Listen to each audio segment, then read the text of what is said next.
Yo pensaba mostrar, pero por esta dificultad que tuvimos técnica, no podemos, vamos a dejar los casos introductorios para en otro momento.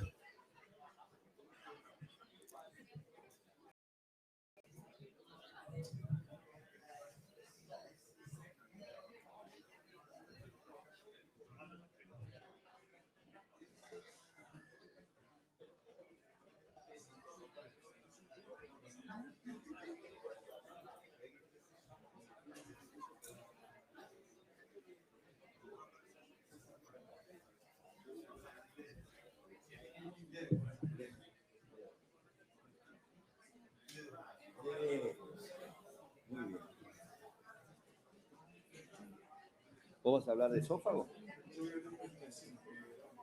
Ah, bueno, vos empezás vos entonces. ¿Con qué empezás? Ah, perfecto.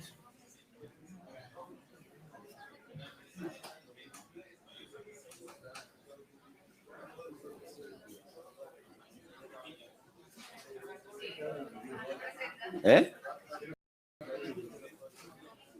No, primero, vos decile que querés que cómo querés que...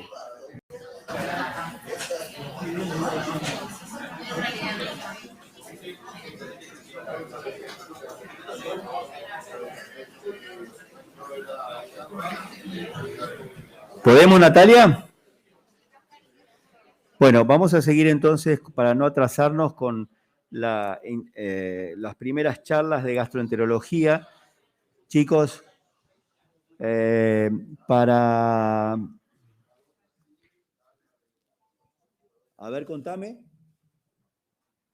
¿Ok? ¿Podemos empezar? Bien. El doctor César Ledesma es del grupo de GEDIT, que van a ser... GEDIT es un grupo médico de...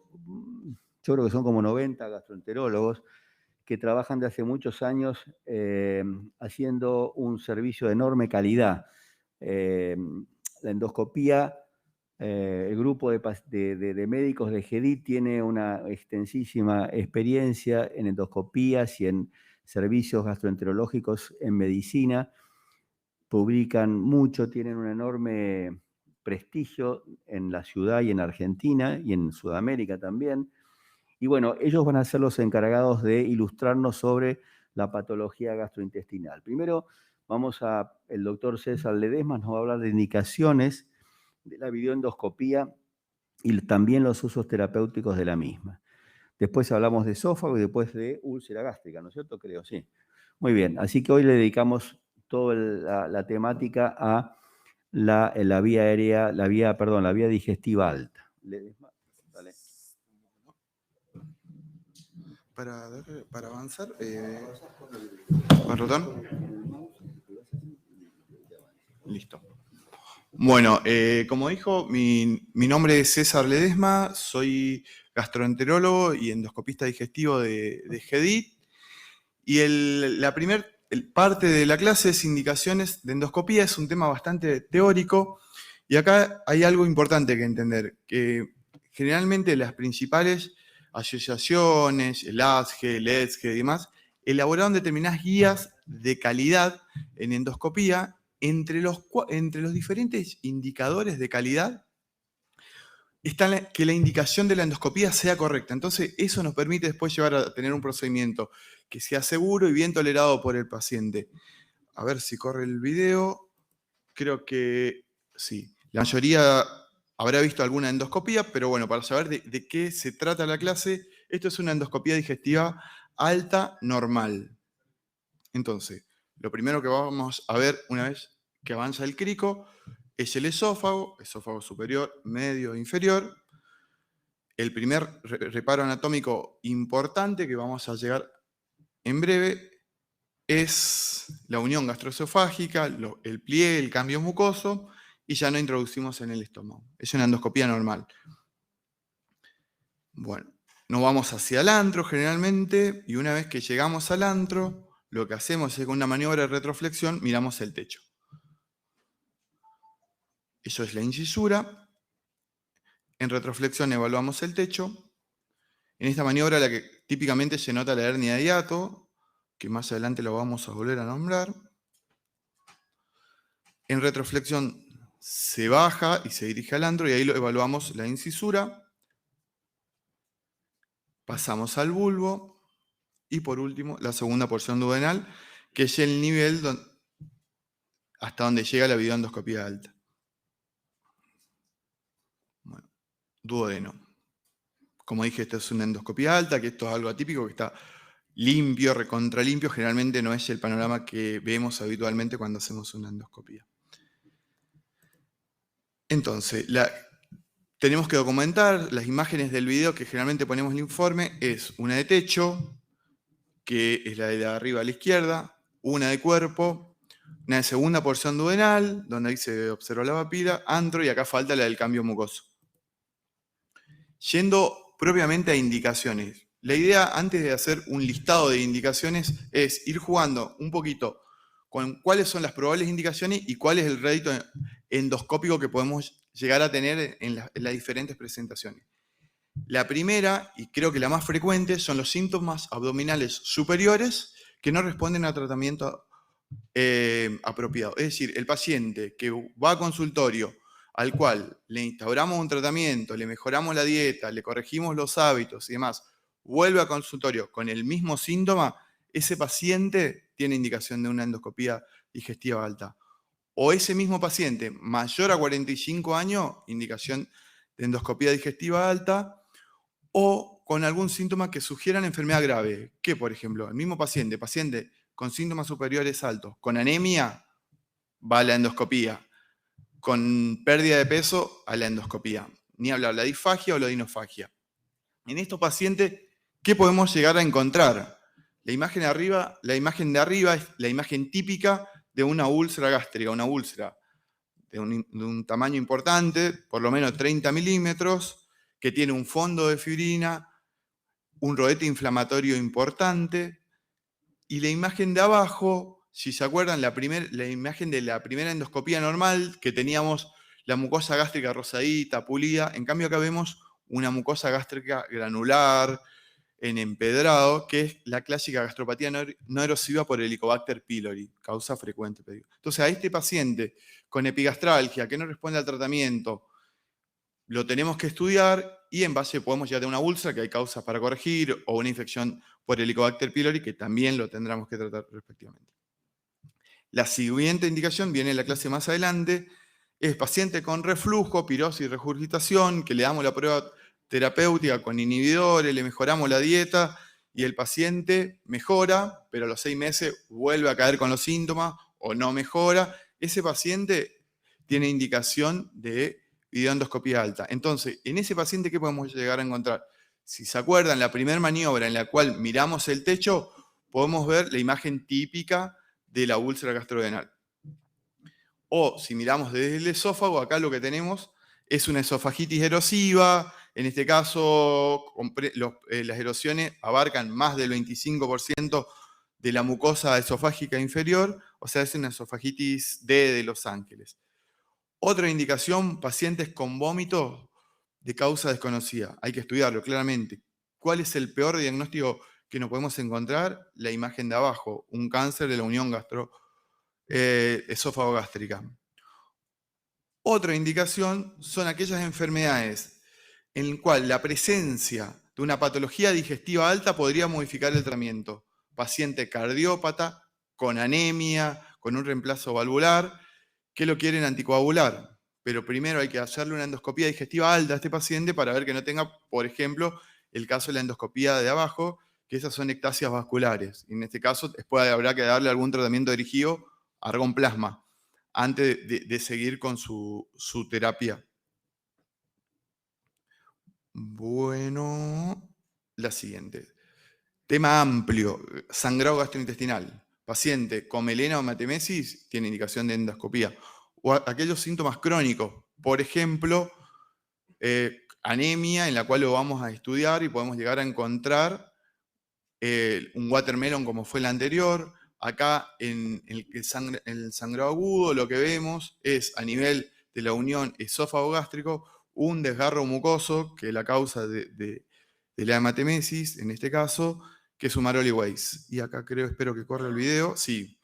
Este es un paciente que me tocó hacer a mí, que es un paciente con antecedente de una anastomosis, un bypass gastroyeyunal, en el cual en el pause próximo al asa alimentaria tenía esto, un sangrado, el sangrado que todos tememos, un sangrado en jet, en el cual en este caso lo clipamos y anduvo bien. Pero paciente con hematemesis, de nuevo, indicación en este caso de una endoscopía digestiva terapéutica. Pacientes con hipertensión portal, no solo para diagnosticar o estadificar varices esofágicas, sino también gástricas. Pacientes con diagnóstico de hipertensión portal tienen indicación de veda. Y en este caso, los pacientes con varices esofágicas, por ejemplo, nos pueden mandar para bandinoscleroterapia de erradicación de varices esofágicas. Otras indicaciones menos frecuentes, que ya va a haber tema que después Rondi va a hablar, que es la acalasia. La acalasia también tiene indicación de endoscopía. Perdón, me equivoqué. Es para evaluar lesiones por cáustico. Las lesiones por cáustico lo podemos hacer en la endoscopía en lo inmediato o para evaluar las secuelas a largo plazo. Las secuelas generalmente, las estenosis y demás, que pueden llegar a requerir un tratamiento endoscópico. Después, algunas lesiones para evaluar lesiones sangrantes. Por ejemplo, un paciente que ya tiene endoscopía, tiene un tumor, pero el paciente sangra, se pone anémico, en ese paciente le podemos llegar a ofrecer, mediante la indicación de una endoscopía, alguna terapéutica, ejemplo con argonplasma. O a veces no alcanza con la terapia endoscópica y hace falta el tratamiento quirúrgico únicamente. Bueno, poliposis adenomatosa familiar. Este es un paciente que nos tocó hace un tiempo, en el cual la cavidad gástrica, también, ¿se acuerdan? La primera imagen, el estómago brilloso, sin nada, y estos son múltiples pólipos sésiles que abarcan casi todo el cuerpo y el antro gástrico. Otro diagnóstico es para la confirmación del diagnóstico histológico específico, diagnóstico específico de lesiones demostradas radiológicamente. Clásico es el paciente que por tomografía tiene engrosamiento gástrico y que le piden la endoscopía para biopsiar para el diagnóstico, en este caso, de una neoplasia gástrica. Yo le puse otro caso de imágenes, que es por imágenes, son 3 pacientes que tienen divertículos superior, medio e inferior. Y la imagen de al lado es la imagen típica del esófago del Zenker, que se ve en imagen en caño de escopeta, se llama, con el cartílago en el medio. Entonces, esas fueron las indicaciones de videoendoscopía alta. Los usos terapéuticos. La idea acá es nombrar y después ver un par de casos clínicos para ejemplificar algunos casos propios y algunos externos. Uno es la escleroterapia del banding, las dilataciones, ya lo vamos a desarrollar, la gastrotomía endoscópica percutánea, hemostasia, extracción de cuerpo extraño, colocación de endoprótesis y tratamiento del esófago de Barrett, resección de lesiones por polipectomía, mucosectomía o disección submucosa, tratamiento paliativo de neoplasias estenosantes, esto es básicamente colocación de stent, evaluación intraoperatoria. En muchos casos nos piden la evaluación conjuntamente con el cirujano para la funduplicatura o para marcar lesiones, o manejo de efectos adversos, una fístula de un bypass gastroyeyunal, por ejemplo. Bueno, a ver. El primer caso es un paciente que me tocó hacer hace un tiempo, el cual tenía antecedente de un adenocarcinoma de la unión gastroesofágica, en el cual le habían colocado un stent esofágico y evoluciona. Tiene una buena tolerancia inicial a dieta y evoluciona a la semana con afagia. Entonces, le hacemos la endoscopía y encontramos en la cavidad gástrica esto, que es una imagen tubular marrón, ¿qué piensan que es? El stent. Migró el stent hacia el estómago. Entonces, se transforma en una extracción de cuerpo extraño. El procedimiento, lo primero que hacemos, en este caso, es colocar esto que se llama sobretubo, es para asegurarnos el esófago y la vía aérea y generarnos un canal de trabajo. Colocamos el sobretubo, se coloca endoscópicamente. Ahí va a avanzar un poquito. Lo colocamos por endoscopía. Tiene un introductor el sobretubo. Esto es el interior del sobretubo. Un segundito más.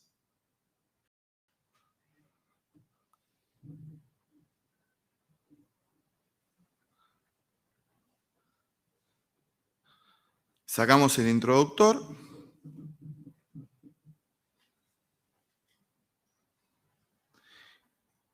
Y recién ahí podemos llegar a ingresar con el endoscopio a tratar de sacar el stent. ¿Por qué es importante colocar el sobretubo en este caso?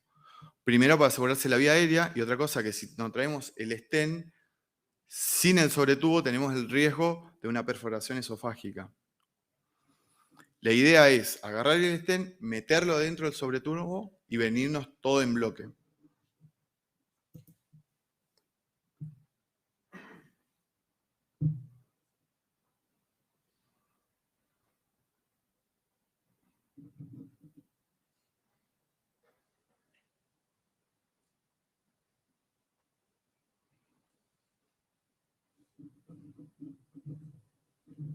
Eso es una pinza de cuerpo extraño, una pinza un poquito más robusta que una pinza de biopsia. Agarramos de un extremo el sobretubo.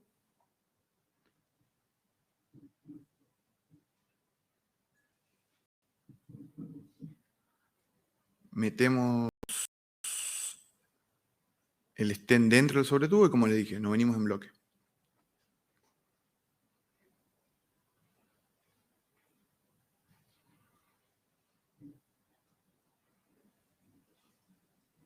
Y ahí está el stent.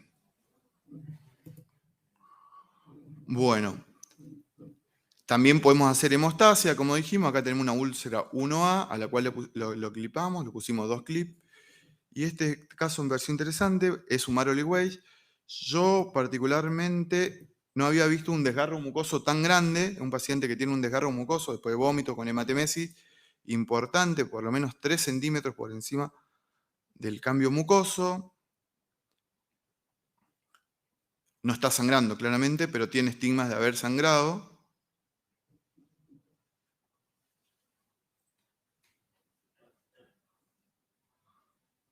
Y lo que hicimos con él fue cliparlo. Le pusimos un clip y listo, el paciente evoluciona bien. Una consulta. Sí. Si tiene un Marley Weiss y está poniendo la presión positiva por el endoscopio, ¿no correr riesgo de un bloqueo? No. ¿No? No. De hecho, Maroli Weiss es una indicación recontra frecuente en la urgencia. No pasa nada. No pasa nada. Es amplia la capa muscular a ese nivel. Bueno, y esto es un cierre de fístula. Es un paciente con es un paciente con un bypass gastroyeyunal que evoluciona con colecciones, fiebre y demás, en el cual a nivel de la gastroenteroanastomosis, lo que vamos a ver, ya les muestro la imagen, es... Ay, me fui para atrás.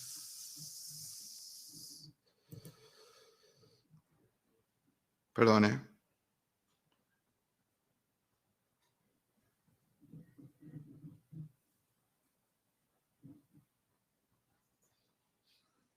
Ese es el orificio fistular. Entonces, lo primero que hacemos en ese caso es reavivar los bordes con argón plasma. Quemamos los bordes para que sangre un poquito y después se puede agarrar. Y lo que después hicimos es colocar algo que se llama clip ovesco. Perdón, de nuevo, me mata que no veo dónde está el...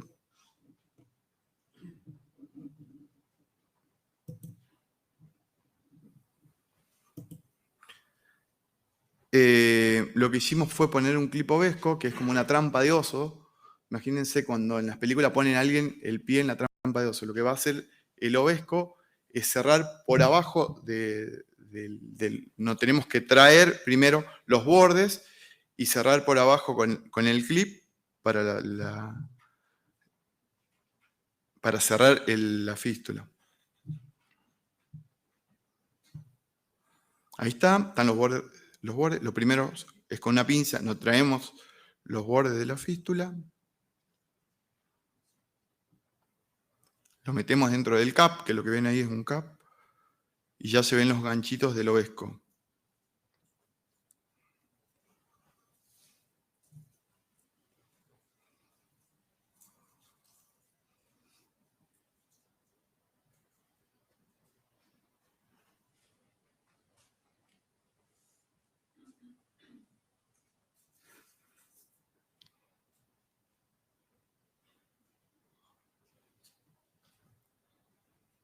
Se liberó el dispositivo y queda así, cerrado y con la trampa de oso por debajo de los bordes que nos trajimos. Esto es un caso interesante que también tuvimos, es un paciente, son 2 fotos más, es un paciente con antecedente de un adenocarcinoma de esófago. La primera imagen, lo primero que notamos es la red, como una red de hilos acá, o sea que este paciente tiene un stent.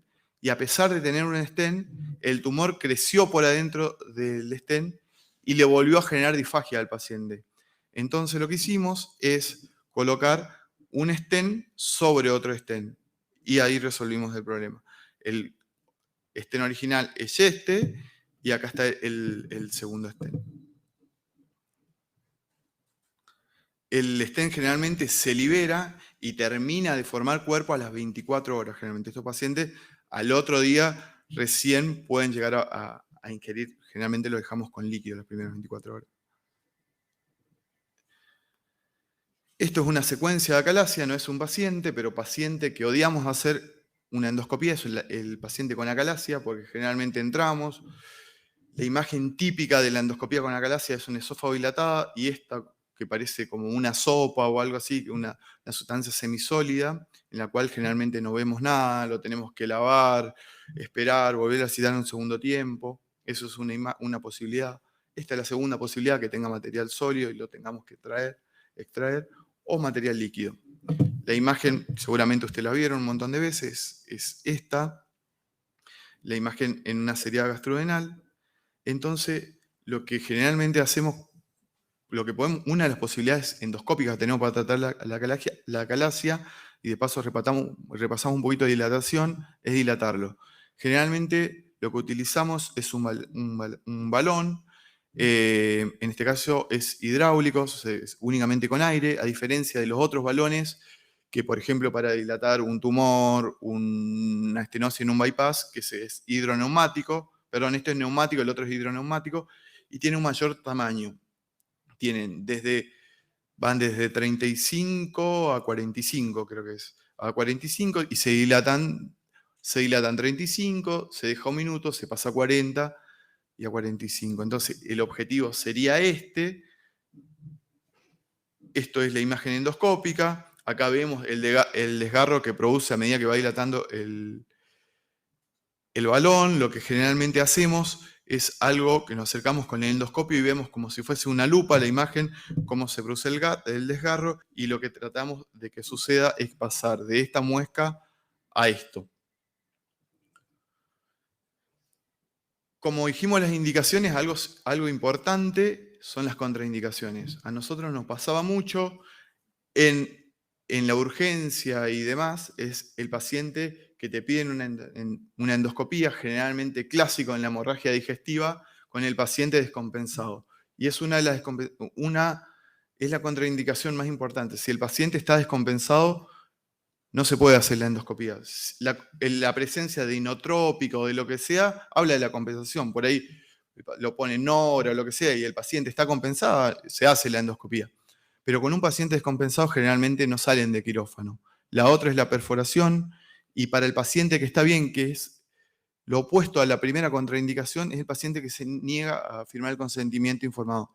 Nos pasa mucho que no mucho, pero pasa cada tanto un paciente joven que viene y que lee el consentimiento y no te quiere firmar el consentimiento. Ese paciente no se hace la endoscopía, siempre y cuando el paciente esté en sus cabales, ¿no? Y por último, las complicaciones. Tema álgido para nosotros, hay un dicho que dice que el que no hace no le pasa. El problema es cuando te pasa.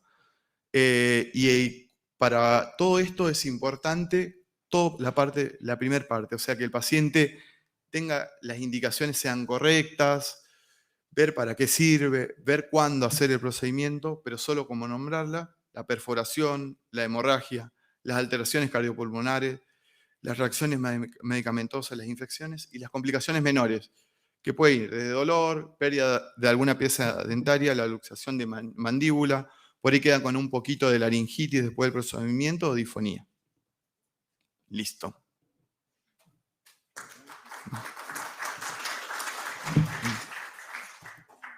Gracias. Sí. Dale.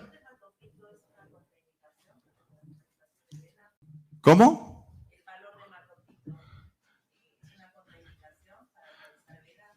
Mira, generalmente en la urgencia, en lo que tratamos que tenga, es que tenga por lo menos más de 24 de hematocrito. No es una contraindicación específica, pero habla de la compensación hemodinámica del paciente. No te olvides que usamos propofol, que por ahí te va a hipotensar más. Pero generalmente, si el paciente, en la urgencia, si el paciente está descompensado, probablemente no tenga indicación de endoscopía. Si el paciente te esperó para que vos lo compenses, sí tiene indicación. Probablemente la indicación de un paciente descompensado no sea la endoscopía en particular. Probablemente le tenga que hacer hemodinamia y más. Pero generalmente tratamos que tenga 24 hematocrito.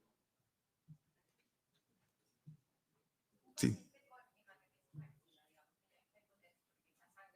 Sí. ¿No? Eso no te dice ni un libro, pero eso es cierto. Generalmente el paciente con un sangrado activo que vos le querés hacer venir al endoscopista, cuando vos haces la endoscopía, no tiene contraindicación, pero lo que vos ves es un agujero negro, ves un coágulo gigante, y por ahí, si vos lo esperás 6 horas a ese paciente que no está descompensado, probablemente le puedas hacer una terapia endoscópica después. Y no solo ir y ver el coágulo que está adherido al techo y salir, porque al coágulo no puede hacer nada. Pero es cierto eso, que si vos le haces una endoscopía rápido, ves eso. ¿Tá? Eso generalmente pasa eso, y pasa, es una pelea eterna con la guardia, el de tratar de ir a hacer el procedimiento rápido, y no solo es diagnosticar en la hemorragia digestiva, es tratar también. Y cuando vos más ves, mejor puedes tratar. Sí.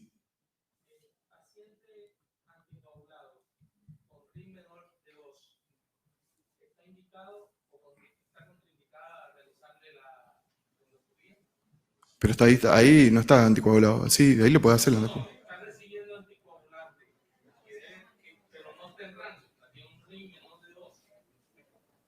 Con un RIN menor de 2 puede hacer 1,5, además puede hacer una endoscopia.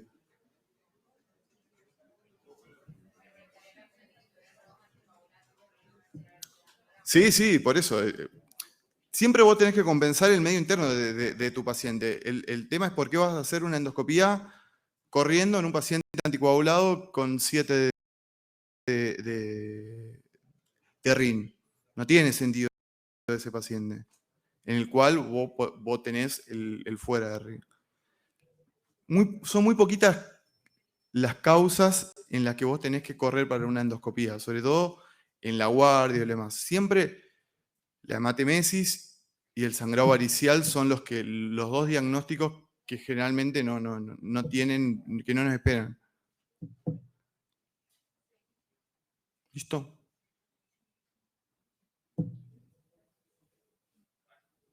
Gracias.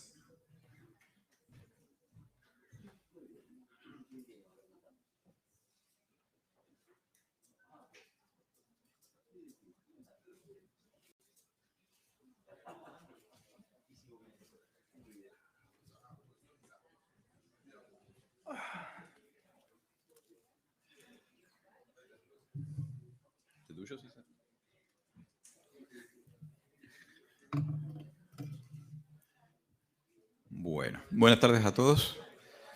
Gracias a Esmiva por invitarme y a Gedit